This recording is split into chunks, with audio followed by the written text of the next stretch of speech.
որը նման է էջի տողերով։ Սեղ մեկ այդ պատուհանիկի վրա ընտրեք իմ անունը Անգինեսը Նղչյան, տակը հղումը։ Եթե սեղ մեկ այդ հղումի վրա կհայտնվեք իմ սենյակում եւ ժողովը կլսեք հայերենով։ Շնորհակալություն։ Thank you. Miss Adriana Modani. Muy buenas tardes. Si les gustaría escuchar la presentación en español, como dijo la señora Rogen, en el chat, en el cuadro de conversación, está la instrucción donde dice Spanish. Hacen clic y van a pasar a otro cuarto donde van a escuchar la conversación o la presentación en español. Muchas gracias. Thank you. Miss Soyeon Son. 안녕하세요. 한국어 통역인입니다. 오늘 이 모임을 한국어로 들으시길 원하시면 챗을 보시면은 저희들 다른 나라 언어들 이렇게 나와 있는데요. 코리안하고 소형손 되어 있습니다. 거기 구글 밑을 눌러주시면 저희 방으로 들어오셔서 한국말로 이 모임을 들으실 수 있습니다. 예, 감사합니다. Thank you so much. Thank you to our translators. Again, should you require that, the interpretation feature directions have been pinned and the links are there for you. Tonight, I am joined by Dr. Emil Ahangarzadeh, our new director for the Equity Access and Family Engagement Department. I'll pass it over to you. Hey, thank you so much. I appreciate that, Anita. Yes, celebration. Good evening, everybody. I'm certainly thrilled to welcome you all to tonight's GATE program orientation, or Gifted and Talented Education program. It's all about recognizing and nurturing the exceptional talents and the creativity of our kids here in Glendale. We have an incredible lineup of advanced courses throughout the district, enrichment activities, special resources, and it's all there to help your kids reach their full potential. And we make sure to provide the social and the emotional support that they need to thrive as well. Just a real quick plug for the department at large. Tonight we're going to be talking about the GATE program, of course, and I'm excited to learn more about it myself. But the department, the Equity Access and Family Engagement Department, is dedicated to making sure that our kids have a fair shot at success. We work hard to break down the barriers and create opportunities for all of the kids. And we know how important it is to connect school with your family's cultural background and experiences. So we're basically here to support you and your kids every step of the way with our programs and workshops, and it's all designed to help the kids. So feel free to ask questions. I'm sure you're going to have plenty as we move along here. Thank you for being here, and let's make this a great evening for our GATE kids. Thanks, Anita. Thank you so much. Along with Dr. Hangarzadeh, I have Danielle Fox with us. She is our amazing teacher specialist with the Teaching and Learning Department. And what makes her even more amazing is that she chose to spend her birthday evening with us. So happy birthday, Miss Fox. Thank you so much for being here. Obviously, she's passionate because she's here to celebrate. Yay, celebrations all around. Love it. I've never seen that, and I love that. All right, so thank you for attending the GUSD's Welcome to GATE presentation tonight. Today is Tuesday, May 21st. What's the countdown for school days? I think like 11. Before we get to the presentation, I want to establish just some guidelines. I do want you to know, and I want you to be rest assured that the presentation is recorded and will be posted and made available. So if you miss any part because you're making dinner or there are kids asking you questions, you can check it out later. Additionally, because we kind of have a jam-packed presentation, I don't want to take away from what we have to present. So I've provided a Google form link for you to put in your questions. That way I have an email where I can email you back and we can establish connection and get your questions answered. I do want to make sure we have time to present all of the information, and I do also want to honor everyone's time here, but I want to make sure we get to your questions. So please use the Google form should you have questions. Add 2 or 3 questions in there, give us some feedback, let us know. All right, let's get started. Okay, an overview of tonight's presentation. We'll talk about the identification and student makeup of the GUSD's GATE students in the program. We'll talk about understanding giftedness. We'll talk a little bit about curriculum and instruction. I'll share with you some of the district-supported events that Dr. Hangarzadeh alluded to a little bit a little bit ago. I'll share some resources and I'll let you know who your points of contact are. Keep in mind, our goal, GUSD's goal, is to be responsive to the interests, needs, and abilities of all of our students, especially our gifted kiddos. We have a program overview and identification, and I'll begin with this part of the presentation. So this is information that you might have about how are we getting our kiddos identified and what is happening with identification. So because we emphasize equitable access to maximize student achievement, over the past 3 years, we have, as a district, moved from using the OLSAT test for identification to a universal screener, the NNAT, and that's the test that your child took. The NNAT is a universal screening tool that's used to determine eligibility, and it's our 3rd year using the NNAT. A little bit more about the NNAT.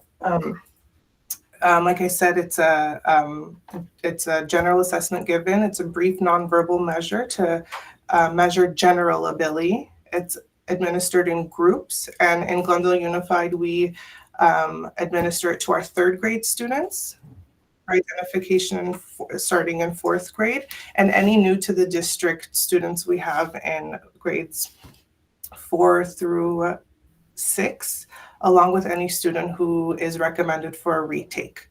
The NNAT test, this is the test that your kiddos took. It's computer tests where they're presented one question at a time. In our case, it's done on the Chromebook. It's administered in a classroom setting. If they were 3rd graders, they took it with their whole class. And Glendale Unified School District's for placement is 92nd percentile. So if your kiddo scored 92nd and above, they placed in the program based on the NNAT test. We also have a system in place for any students who are borderline students, meaning they didn't get the automatic placement, where those students are reviewed. There's a multidimensional review that's conducted. We take a look at teacher feedback. We take a look at test scores. We take a look at the whole student to see so we can use a different measure other than one assessment. I also wanted to share, because I often get the questions about the percentile. So for, think of the percentile, it's the NPR in NNAT language, and NPR stands for National Percentile Ranking.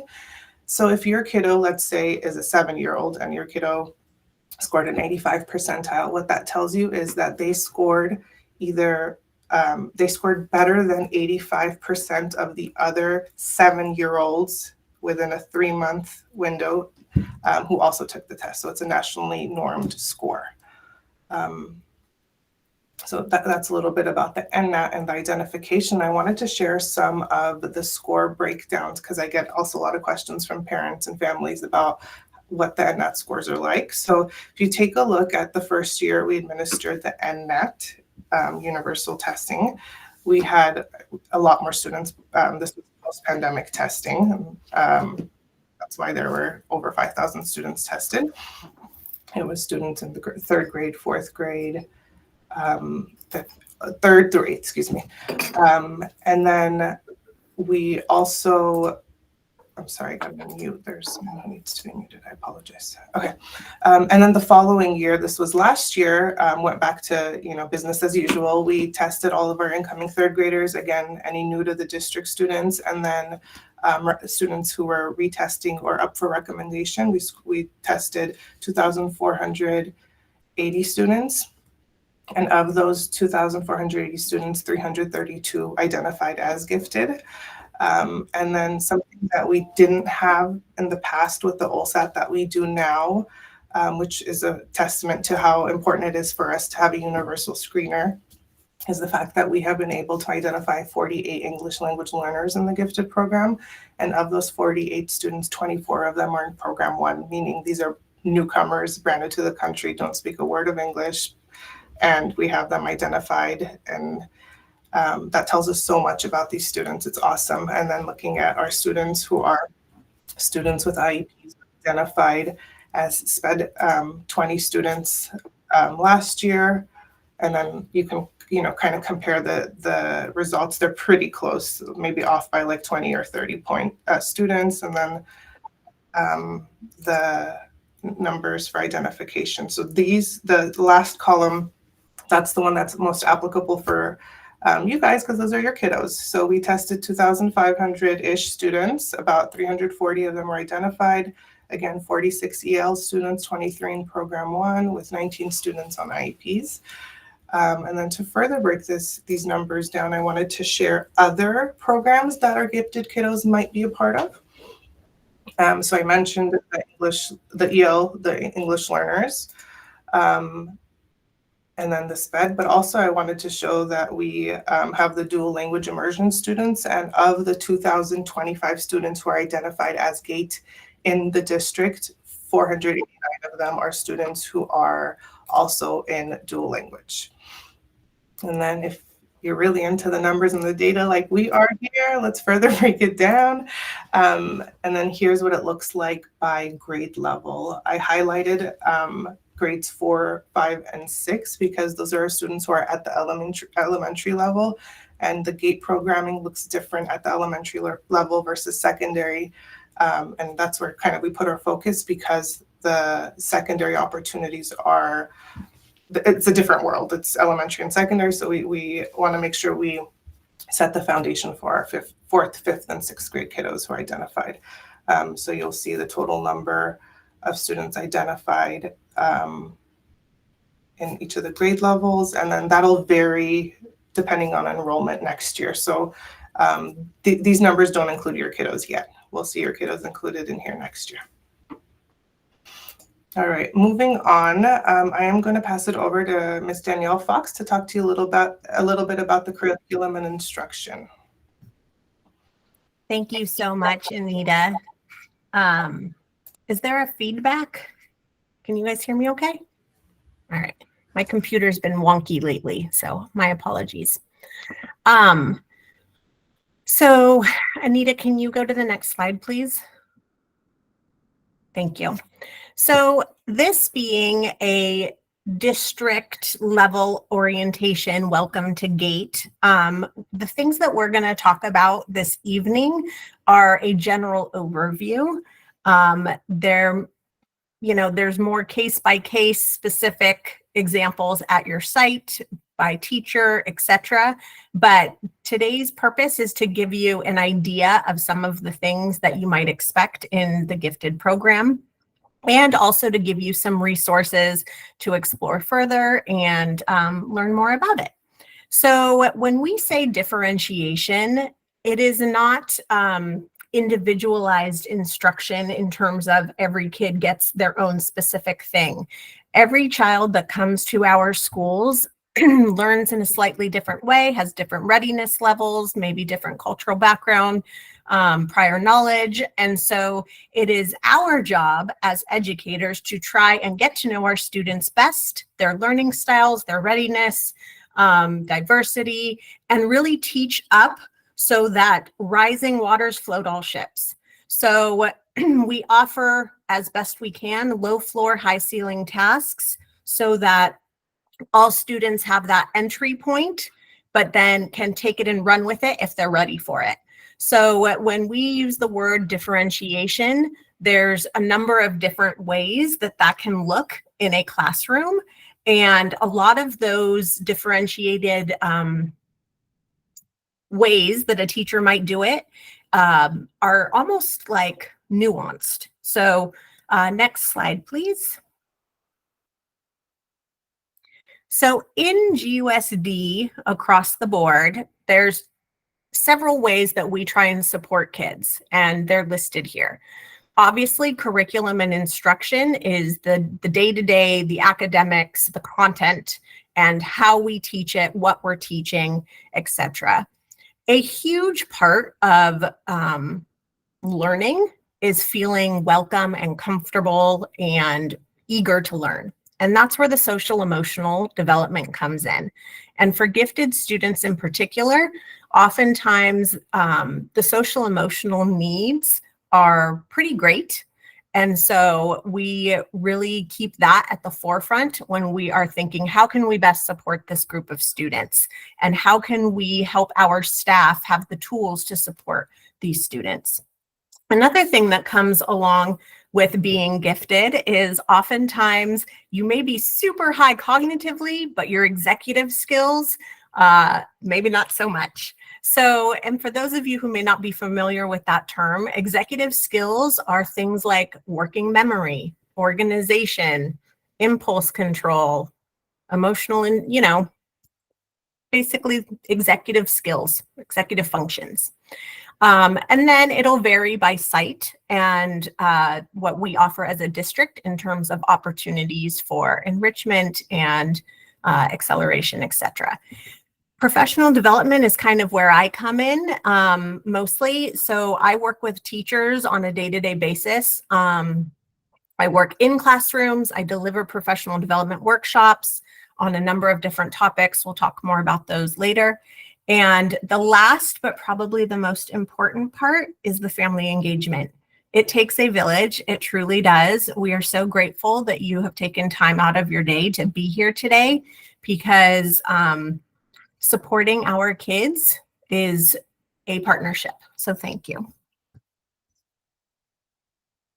So a little bit about what instruction might be differentiated by, depending on the content, the grade level, the teacher, all that. But essentially, there are 4 ways that you as an educator can differentiate for students. And that is the content, the what, the skills that students need to master. And ways that we might try and do that is by making it engaging, by giving them open-ended problems, trying to tap into relevant things that students are interested in, and giving them varied formative assessments so that we can take that to plan for next steps. The process can vary, once again, quite a bit, and we try to keep in mind how to be creative, flexible grouping. Sometimes your child might work alone. Sometimes they might work with a partner. Sometimes they might work with other gifted students. Sometimes they might not. And that's all good practice for them. And there will be different products that your student might be asked to produce. At the forefront, though, we want to make sure that those are authentic learning opportunities and that they're tiered in terms of readiness level and interest. And we do try and get to know our kids as best as we can so that we can tailor these opportunities to make them meaningful and relevant. Earlier, I touched briefly on the learning environment, and that is literally what it sounds like. So how do we arrange our seating? How is the physical space? Do we use humor in our teaching? Do we have routines that kids know what to expect, but there's also flexibility?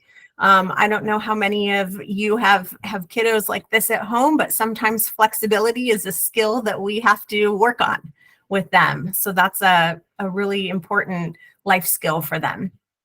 And then earlier I mentioned the level of academics. We want it to be so that it is slightly challenging for them, not too easy, not too hard, keeps them engaged in the sense that they're like, ooh, this is interesting. I want to learn more. Thank you for being my slide shifter.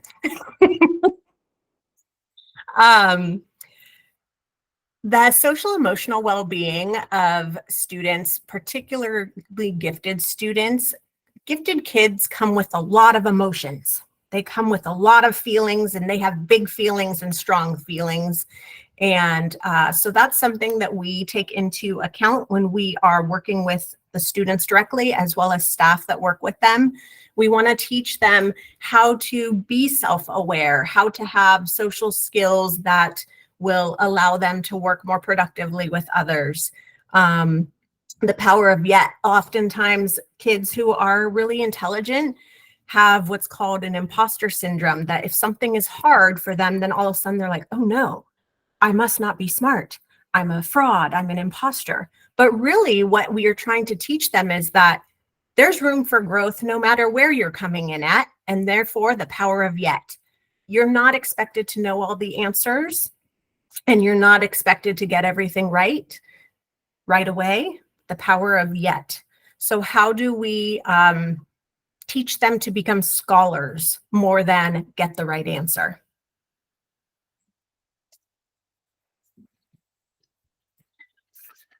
For professional development, there are many offerings that we offer to teachers. Myriad of topics. This is just naming a few that are more aligned with supporting gifted and talented learners. Differentiation across the board as a continuum is something that we continuously circle back to with our staff. Depth and complexity, I'm not sure how many of you are familiar with that concept, but that's a really powerful methodology for helping students either go deeper into a topic or more complex about a topic. We also give them support with planning interdisciplinary rich units, etc. There's voice and choice like menu options or projects, or how to help support executive skills and social emotional needs. Another thing that we have as a district is we have a district license for Birdseed TV, which is a great resource for teachers as well. And then a small group of teachers are part of a cohort that I began this year called the GUSD Gate Gurus. And that was a year-long cohort that some teachers got a little bit more deep and complex into how to best support gifted learners. Next slide. Thank you. All right, my turn to talk to you about some of the district supported events that you can expect now that you have a kiddo who is identified in the GATE program. I do want to let you know that just from experience, you might have a kiddo who is invited to these events. And I'm sure this will sound like a lot of your kiddos and is uncomfortable, unsure if they want to participate. I always encourage parents, bring your kiddos, even if they're not participating, have them come and engage in the event, have them come and see how much fun it is. And if they don't participate this year, there's always next year. So here are some of those events. We have in the winter, we have the Invention Convention. This one is an awesome project-based learning opportunity our GATE kiddos can participate in with the support and guidance from a designated person at their site. They're invited to participate in it's an annual event. What they do is essentially are given a prompt. Usually it's to solve a problem by creating an invention, and the kiddos can basically have their wild ideas come to life in some really cool inventions. Some of the stuff we see is just amazing. They come bring it to Glendale High School where it's all displayed and then judged. And then the following morning on a Saturday morning, they're invited back to kind of do like a little gallery walkthrough, look at other inventions. And then there's the award ceremony afterwards for the students. So the Invention Convention is an opportunity, again, for our students outside of the classroom to work with same age peers or other gifted students and solve problems.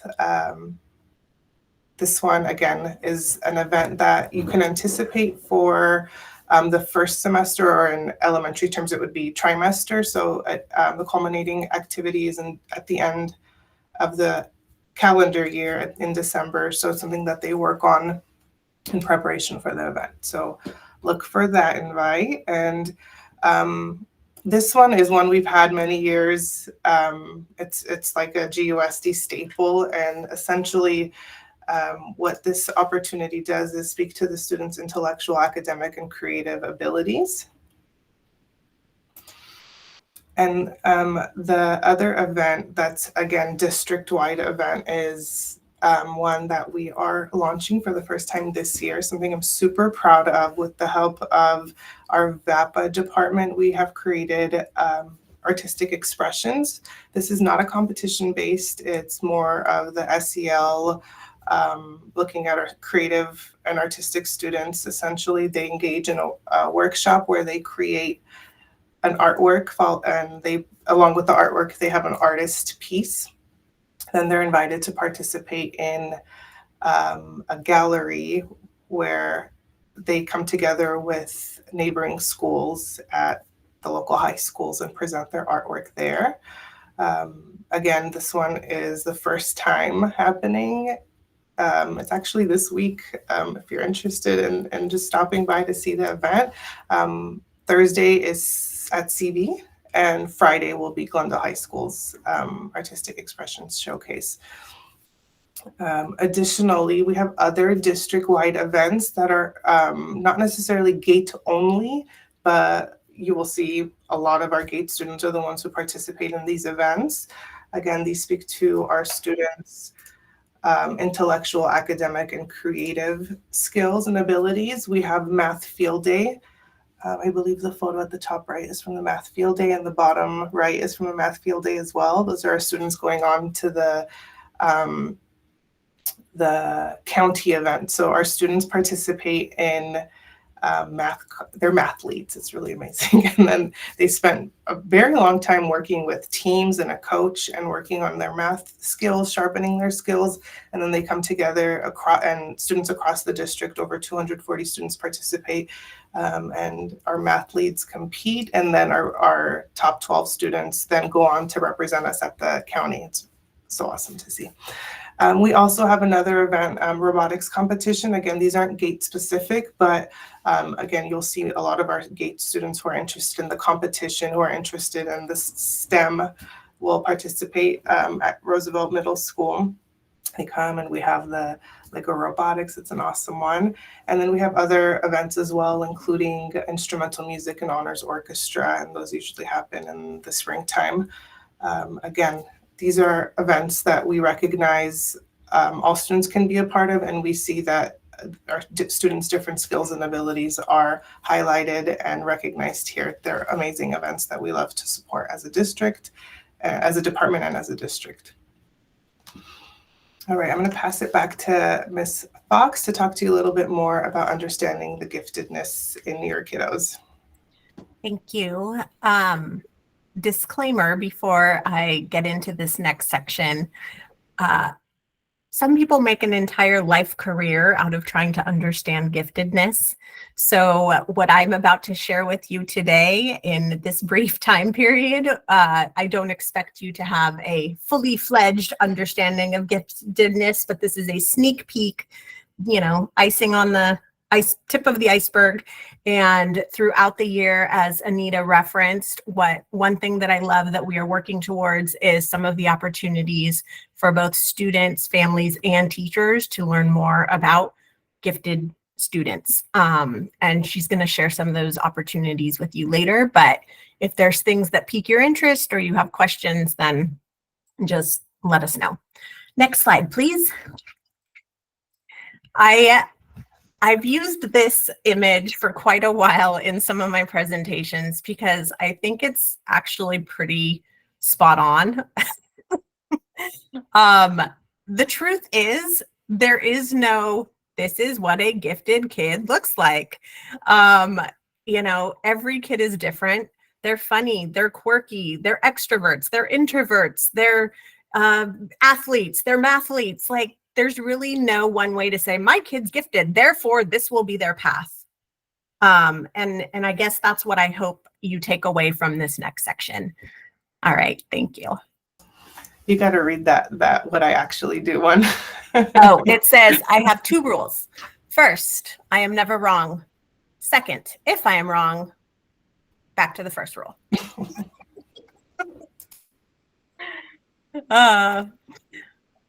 As someone who has worked with and has gifted kids, that last is more true than I'd like to admit.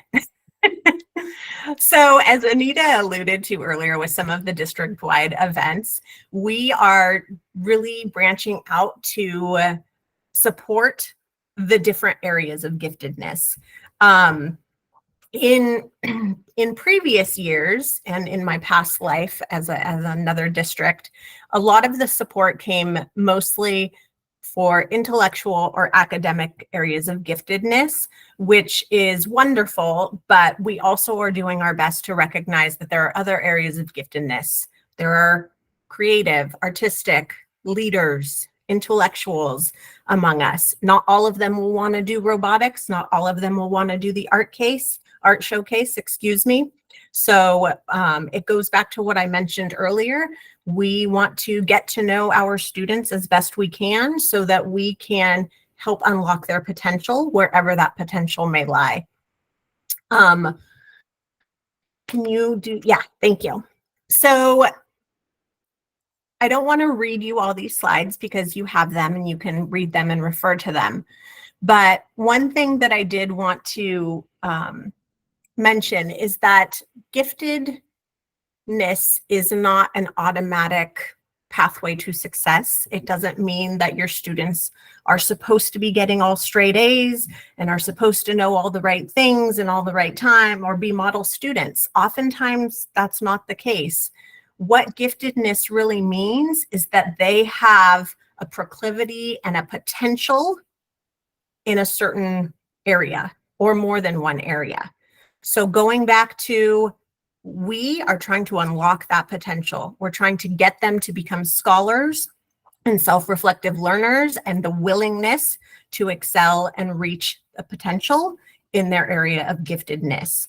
And that comes from both an education perspective as well as a parent. And we're going to talk a little bit more about what you can do as a parent. So that first slide I showed you with the different pictures of the gifted students, gifted kids come in all shapes, sizes, etc. But they do have some common characteristics. They have amazingly deep emotional sensitivity at a young age. They feel the big feels. They see the worries of the world and they worry about it. They see black and white justice and they want to do something about it.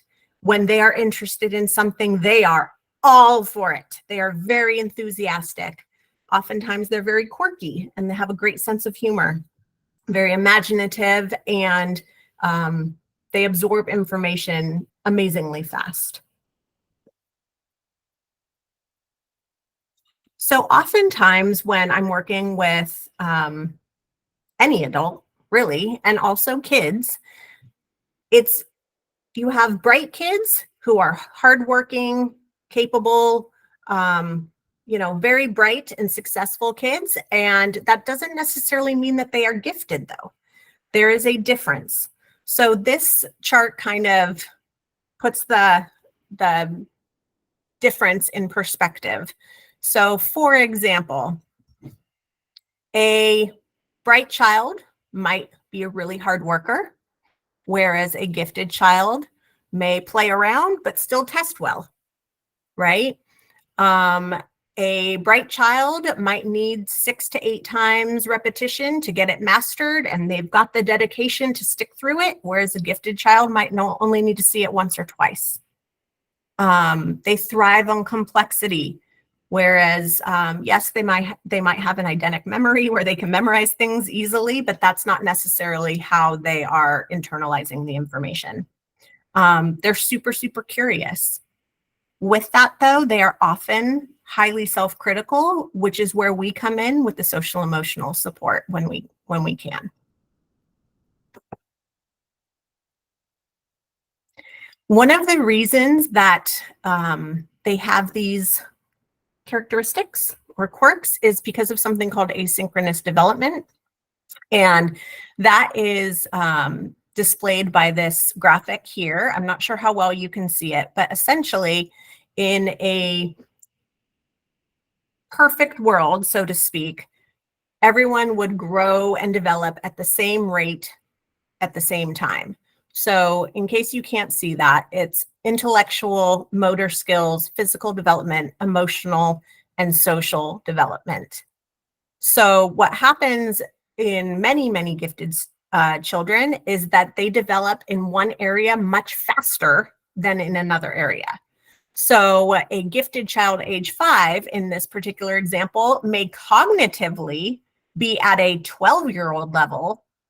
However, their motor skills or their physical development or their social interactions with others may be much younger than their peers. And so sometimes that's when you have kids struggling with peer interactions and just know that it's not their fault. Like, there's an actual physical reason for this.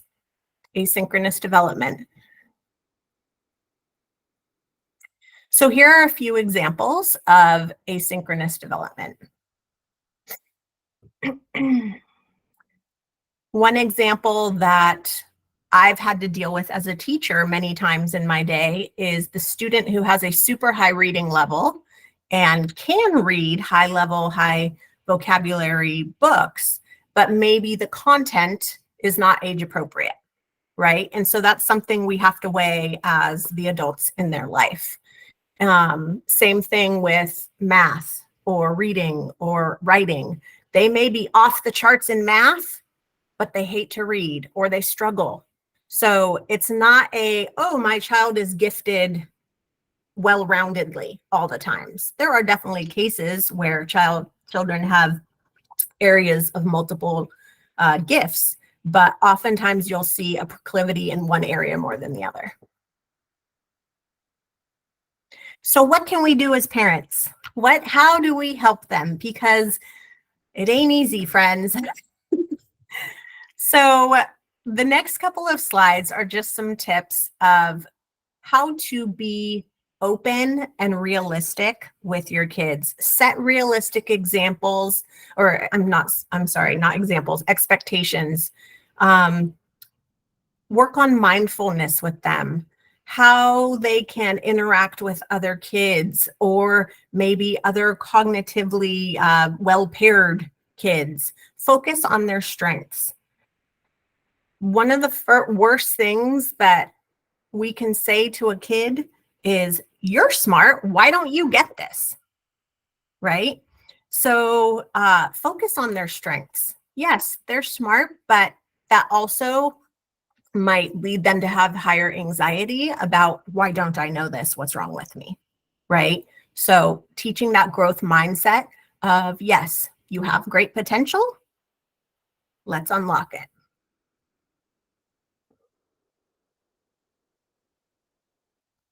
This is a hot link for bibliotherapy. So there's some books that have some really unique characters that they might identify with. Maybe they haven't found their people yet at school that they can really relate to. So reading books with characters that they can empathize with are really powerful. You're already taking the most important step by being here. Connect with other parents, connect with your child's school, talk to your kid about, how do you feel? What are you struggling with? How are you, excelling? Are you enjoying it? What do you want to, just have that open conversation and have the communication between home and school. Takes a village. I've said this a couple of different times in different words, but I just want to reiterate that sometimes when we get that gifted identification, we think, great, you're geared for success. You're going to get straight A's. Everything will come easy breezy, beautiful for you.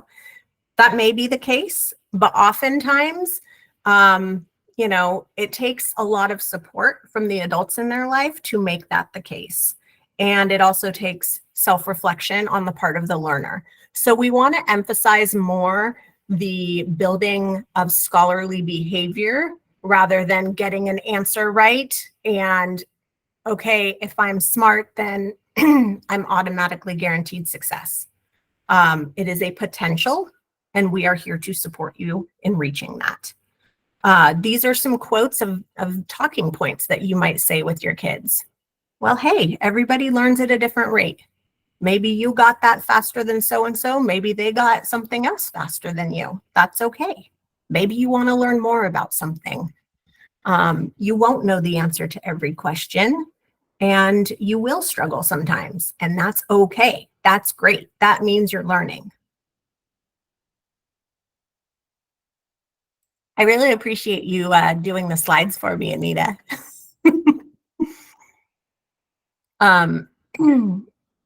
Some more tips on talking to your child about giftedness. I do want to preface by saying some of you may not feel like you know enough about giftedness to talk to your kid about that. And that's okay too.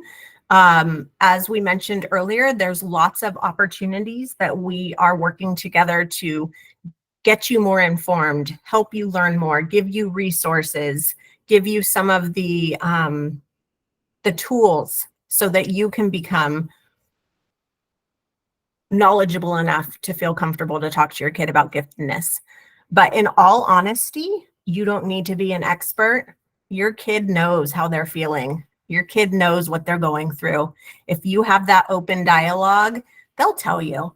There's actually an article that I didn't link here, but I can share, or you can Google. It's called The 8 Gripes of Gifted Kids. And it's really eye-opening. It's stuff like, nobody ever told me what being gifted was all about. Friends come far and few between. Things that like maybe as adults we think, oh, they're gifted, they've got it made. But that 8 Gripes it's a good read. So. Danielle, I just saw that it's on Birdseed TV because I'm Googling it to find the link. Oh, nice. Yeah, it's older research. Yeah, from the 80s. So yeah, I've actually done parent workshops on it in my former life. So, and it's good to do with the kids too, because sometimes they feel like that imposter syndrome. And so when you have that open dialogue of like, hey, here's some of the gripes the gifted kids feel. How do you feel about them? You'll elicit a lot of those working through the feelings. Thank you. All right, and Danielle talked to you about some of the opportunities that we are going to have so that we can solidify a partnership so we can ensure your child's success. And those are going to be some awesome, I think, family engagement opportunities. Firstly, there are always ways for you to get involved by communicating with your child's teacher, their teacher specialist, the gate coordinator, if there's a gate specialist at the site, administrators. There's always our district website. I'm constantly updating it with recordings from meetings such as this. So you can go on there and take a look at any updates we have available. There's also resources on there as well. You can attend our Gate Advisory Council meetings. You can reach out again to your site gate coordinator, or you can reach out to us in the Equity Access Family Engagement Department. And one of the family engagement opportunities that was developed recently, and we're going to keep it going because we have such great feedback from our families, are the Gate Family Institutes. We have hour-long webinars presented by, she's an educational psychologist named Christine Fonseca. She talks to you about, it feels like she's talking directly to you because she understands she understands what you're dealing with your kiddos. She presents information about gifted kiddos in a way that your kiddos can watch and listen to and help better understand. So we have previously recorded webinars that you can find on our website. Just Google GUSD Equity Access Family Engagement or GUSD Gate, and you'll be able to find those recorded webinars. I told Ms. Fonseca that she's coming back. So please look out for those invitations on Parent Square so you can participate in those webinars. Danielle also talked about, or one of us talked about the advisory committee that we have. This is something that we started this year, and the mission of the group is essentially to provide you, parents, guardians, families, and other partners, an authentic voice to help us as a department inform the development of the GATE program, one that is slowly but surely solidifying and building steam. So that's something that we've done together. So if you're interested, you can join. And also our advisory committee helps to ensure that your voices are heard when it comes to development of our LCAP. So if you are interested, please be sure to join our advisory committee. Look for invitations starting in the 24-25 school year. And I did want to be sure that you know your first point of communication should always be your child's teacher. This is the person who sees your kiddo the most and knows your kiddo. Talk to them, tell them some of the things that you experience with your kiddo, some of your kids' interests, some of their areas where the teachers can help support them. Know that there is someone that's at the site who can support you. You can ask for the site gate coordinator or specialist. There's a teacher specialist on site, and your school administration can support you. And then at the district level, if you joined our meeting just a little bit later, you might have missed, I announced that we have Dr. Emil Ahangarzadeh, who is our department's new director, and he will officially start in July, but he's here to support. So he will be a face you'll be seeing more often. I'm happy to say that. So I'm always here to answer your questions. I support the GATE program in the district, and then Miss Danielle Fox, while she's not officially a part of our department in the Equity, Access, and Family Engagement, her and I are all constantly collaborating together to ensure that we have opportunities for our teachers, our students. Her and I often will go out to the school sites and do some fun stuff with the kids too. I didn't mention that in our presentation, but we have those as well, where we go out to work with the kiddos and you know, have some opportunities for the kiddos. I will share this presentation so you have access to our emails and everything presented here. I did also want to share some resources. So these are some resources that are also available on our website. National organizations, state organizations, and local organizations. You can visit these websites to get just a little bit more information. And then Danielle put together this great reads, and I'm going to put the link in the chat so you have access to the hot link over here for. And I'm not trying to give you all homework, but you know, pick and choose what speaks to you. These are some great reads. Some are shorter than others. The one on the right, you know your child is gifted when, is a pretty quick one, and it's written in a very humorous way. The others are really helpful as well, depending on what your experience is. Thank you. So again, you'll have access to this, but I did put you know your child is gifted when link in the chat. And then with that, because again, I want to make sure I get all your questions, I'm asking for you to put your questions in the Google form. That way I can be sure I have the question and I can reach out directly to you to answer the question. So please use the Google form to provide feedback for the meeting. And I want to, if there's anyone else who would like, we also have Dr. King who joined us, and I didn't have a chance to introduce her early on in the meeting. But we have Dr. King, our assistant superintendent, who has been instrumental in helping us make giant waves and improvements in the GATE programming that we have in our district. Dr. King. Just really want to say welcome to the GATE community. We know that, you know, this is the very beginning of your child's journey and your journey as the parent of a gifted child.